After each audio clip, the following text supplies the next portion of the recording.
G'day, I'm Tim Thompson. Do you like climbing stuff, cutting stuff, or electrocuting things? Then this week's video might have something for you. I'm reviewing some great new products.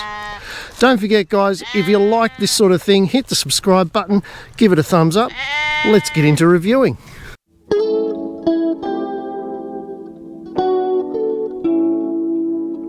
This week I'm checking out the brand new little handsaw from Stihl, see how it performs. I've got some fantastic breakaway devices that make electric gates safer and longer lasting than ever before.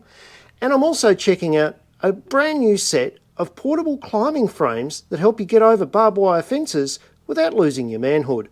First up, let's unbox and check out what you get with the little Stihl saw. I'm interested in this little gadget because I can see it fitting in perfectly well when I'm pruning vines or trees, and even the electric secateurs struggle with some of the really larger stuff. But I'm also concerned because with every battery powered tool you get, if you buy another brand, there's a different ecosystem of batteries, and I always ask myself, is it worth the pain? Don't you wish, like I do, that manufacturers started coming out with some universal battery types so we at least had a bit of choice and we weren't locked into the one system?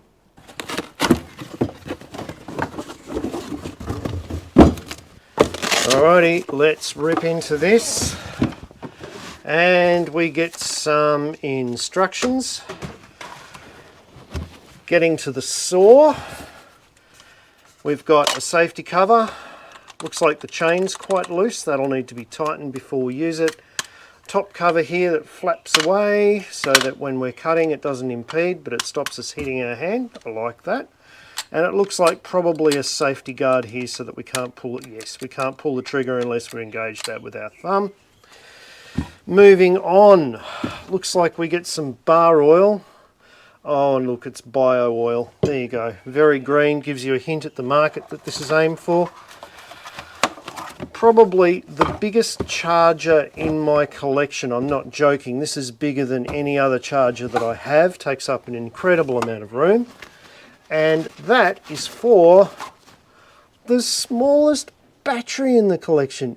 So all that room taken up on your bench to charge this tiny little battery. Having said that, don't knock a small battery. It's a very well balanced tool, and it doesn't feel very heavy at all. That's why I'm thinking this would be brilliant if we could come up with a belt scabbard for pruning grapevines and for orchards. Even with the best commercial quality secateurs that money can buy, occasionally there are limits where you have to reach for a saw.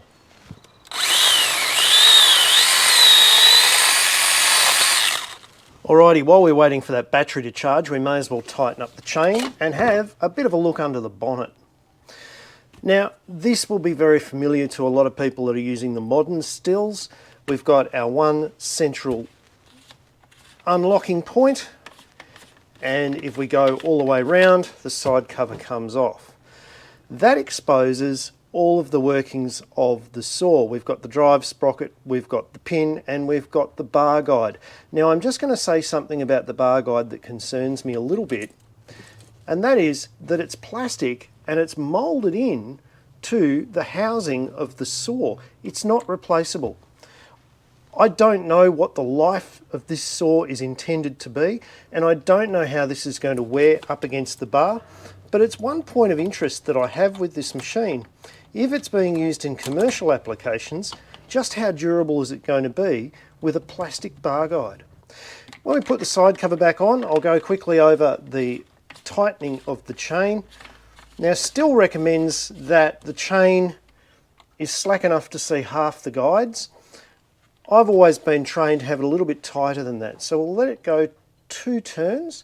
We'll just pull it forwards with our fingers and tighten it up to maximum capacity. Still plenty of free movement in the chain and not too slack, so it's not going to wear out the bar guides. I just love the fact that you don't require tools with this saw when you're in the paddock. How many times have you been caught out, you're using a saw, halfway down a row, the chain jumps off and you've got to walk back to the ute for the tool. With this, it's just a case of undo the screw 2 turns, pull it out, screw it back up, and you're in business again. I love that. Now, oil. One of the things that bothers me about this a little bit is that there's no oil injection. Instead, you've got like this sewing machine style bottle, and you're supposed to just put it up here and drip a few drops of oil onto the chain. If I was using this in commercial work, I'd be doing it at the end of every row. So what do you reckon? Give it a rip. Now, interestingly enough, both of these tools weigh about the same, and they've got a very similar footprint for your gear bag. I can see you being able to make a multi-purpose scabbard where you could swap one for the other throughout the day, and I think because you wouldn't be using the saw as often, the battery would last a fair while. I think it's got a viable place as a handy little tool around the house as well. Although I will point out, and I'm sure Stihl are very keen for me to point out, you should really operate it with two hands and never grab something that you're chopping because, ouch.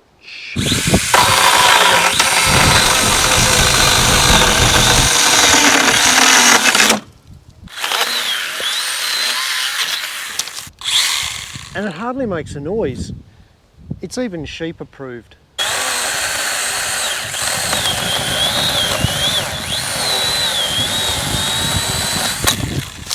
Playing with this saw actually motivated me to go up to my local Stihl dealer and find out a little bit more about their electric saws, which I've been putting off for a while.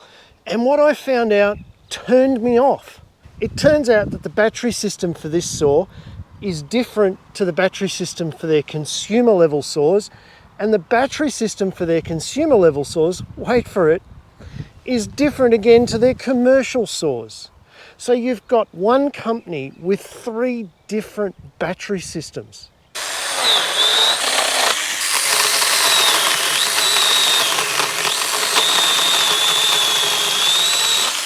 It's a good bit of kit, just don't expect more from it than it's been designed for.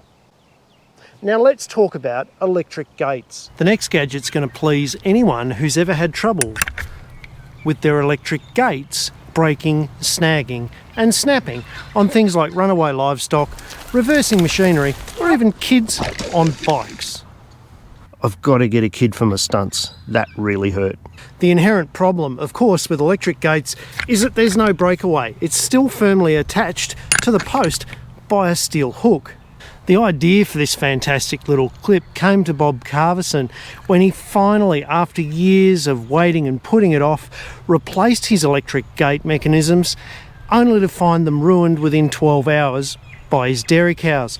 So the SafeBreak is not only a way of protecting your fence infrastructure, but it's a way of keeping kids and animals safe. So let's install this and see how easy it is to set up and see how it works.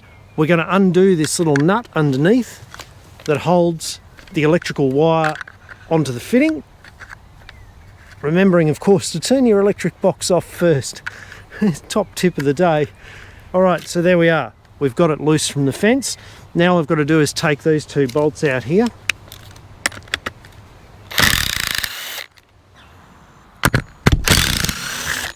And to fit the new one, simply do the opposite.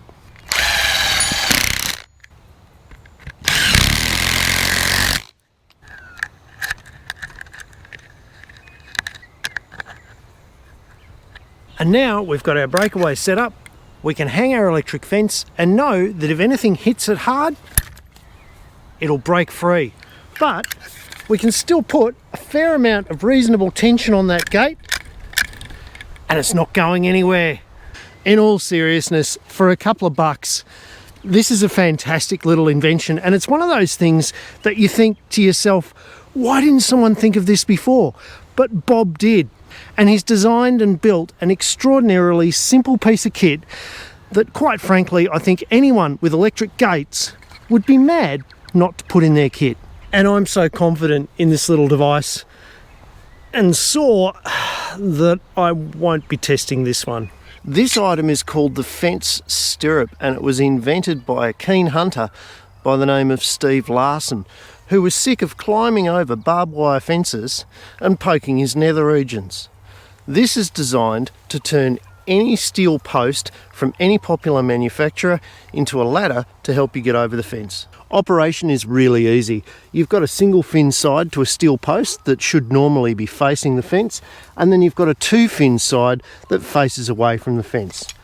These guys are designed to either work with the single fin, labelled 1, or to work with the double fin, labelled 2.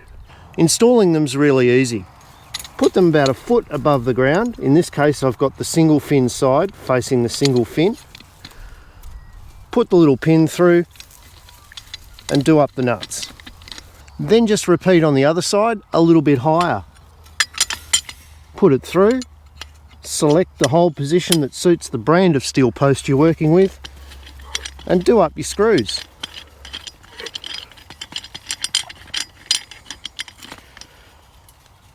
Once they're tightened and in place, this turns your steel post into a ladder and saves you from being snagged on barbed wire.